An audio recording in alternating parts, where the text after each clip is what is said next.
With the Element IQ precise heating controls, the bake and roast function delivers even energy to the top and bottom elements, which is perfect for baking foods like chocolate brownies or roasting a whole chicken.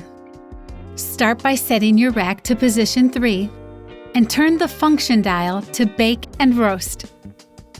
You can adjust temperature and time for your desired cook with the temp time dial on the front of the oven. Now, let's preheat the oven by pressing the Start/Stop button, and the LCD screen will illuminate orange. After the preheat is finished, place your food in the Smart Oven Air Fryer Compact, ensuring the food is centered to the middle of the oven to allow for adequate heat circulation.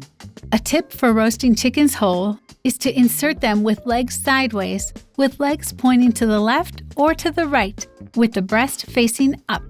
For this function, you can use the Super Convection button to choose between No Convection and Super Convection. As you switch between the options, the set cooking temperature will adjust to compensate for the convection fan increasing cooking rates. If at the end of your cook, you would like the food to be slightly darker or crispier, press the A Bit More button to add more cooking time, ensuring you can achieve your desired outcome.